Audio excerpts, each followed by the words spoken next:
The case of Chris Watts shook the nation in 2018 when a seemingly ordinary family's life took a horrific turn.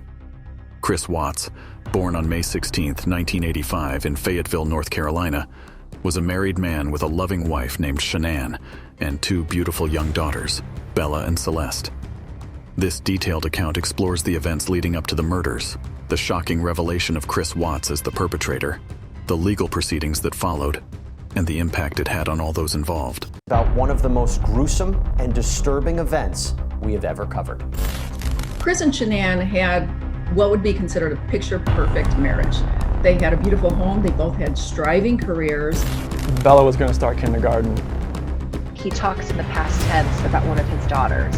The way that he talks about his children is as if he's grieving them. Chris Watts and Shanann Watts had an apparently happy marriage. They resided in Frederick, Colorado, where Chris worked for an oil company. Shanann was an energetic and vivacious woman who frequently shared updates about her family on social media, including her successful career as a sales representative for a multi-level marketing company. Through her online presence, Shanann presented an image of a loving family, seemingly content and supportive of each other. In the weeks before Chris Watts murdered his pregnant wife and two daughters, he was spinning a web of deception that included an affair with a co-worker who thought he was already separated. Before the murders, Shanann took the girls from their Colorado home to spend several weeks with her family in North Carolina. Chris Watts joined them after 5 weeks, but was suspiciously unaffectionate. As it turns out, Watts was already embroiled in an affair with Nicole Kessinger, a colleague from work. Upon learning about Shanann's murder, Kessinger cooperated fully with the police, giving several interviews about the man who she had thought was single. In August 2018, the Watts family took a tragic turn. Shanann, who was 15 weeks pregnant, and her two young daughters, Bella, age 4, and Celeste, age 3, were reported missing. Initially, Chris Watts appeared on television pleading for their safe return, expressing his concern and sadness. Law enforcement agencies, along with concerned friends and family, launched a search effort to locate the missing family. As the investigation unfolded, suspicions began to arise. Chris Watts' behavior raised red flags among the investigators, who noted inconsistencies in his statements and actions. It became evident that there was more to the story than a simple disappearance. During the polygraph, cops asked Watts several probing questions about Shanann's whereabouts and if he was lying about when he had last seen her. Watts failed the polygraph test badly, getting one of the possible lowest scores on it. A score of -4 is considered to be a failure of a polygraph test. Watts scored a -18. Under mounting pressure and confronted with evidence against him, Chris Watts eventually admitted to his involvement in the disappearance of his wife and children. In a chilling confession, he revealed the shocking details of the murders. Once his family was found, he confessed to everything, Coder said. He knew he had no other choice. He told us what he had done. Watts had no criminal record or history of domestic violence before the murders, according to Coder and Lee, who also explained general warning signs to identify domestic violence. Chris Watts confessed to killing Shanann in a fit of rage after an argument. He explained that their relationship had become strained, and he had developed an affair with a co-worker, which added to the growing tension within the family. The confrontation with Shanann escalated, leading Chris to strangle her to death in their home. In the video, he told investigators from the Colorado Bureau of Investigation that on the night of the murders, he had jumped on Shanann in bed after he told her he didn't love her anymore. He claimed she threatened to leave him and take the children. Then Watts drove 45 minutes to a remote oil field with Shanann's corpse in the bed of the truck and his still living girls in the back seat. Before burying Shanann in a shallow grave, Watts said he smothered Celeste in the back seat. After dumping Celeste's body in an old field, he returned to smother Bella, who begged for her life. As he went to kill her, Bella screamed, "Daddy, no!"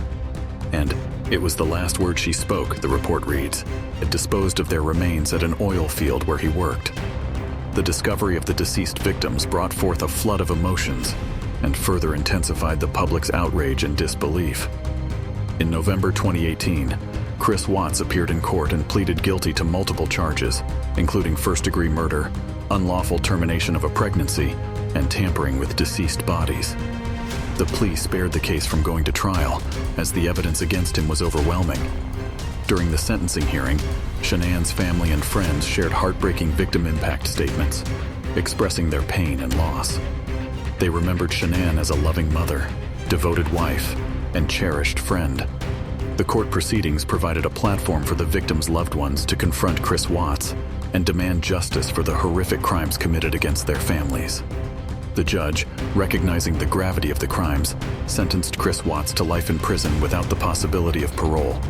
He will spend the remainder of his days behind bars, paying for the devastating loss he inflicted upon his family and the community. The Watts family murders left a lasting impact on all those involved in the wider society. It served as a stark reminder of the fragility of human relationships and the capacity for evil within seemingly ordinary individuals. According to sources, Watts's life in jail is anything but stimulating. For an hour a day, he gets out of his cell for showers and exercise. He remains in the evaluation unit of the prison. In his cell, he's allowed to have a Bible, but not much more. With so much free time, Watts has spent a lot of time thinking about his past, says a friend of Watts's who asked only to be identified as Kim. He's sad that everyone is hurting, Kim tells. He wishes he could go back in time. He wishes he had handled things differently. The case also sparked debates about mental health, family dynamics, and the role of social media in portraying curated versions of life.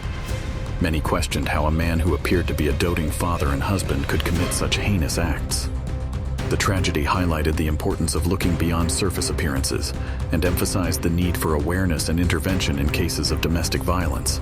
The story of Chris Watts is a tragic reminder of the darkness that can exist within seemingly normal lives. The shocking murders of Shanann, Bella, and Celeste devastated their loved ones and left a lasting impact on the community. The case serves as a solemn reminder to cherish and protect the ones we love, while acknowledging the importance of recognizing and addressing the underlying issues that can lead to such horrific outcomes. The memory of Shanann, Bella, and Celeste lives on, reminding us to prioritize love, empathy, and the pursuit of justice in the face of unimaginable tragedy. Thank you for joining us on this chilling journey through the life and crimes of the Ken and Barbie killers. If you found this episode intriguing, be sure to hit that subscribe button and ring the notification bell so you won't miss our upcoming investigations into other captivating true crime stories. Until next time, stay curious, stay safe, and keep seeking the truth.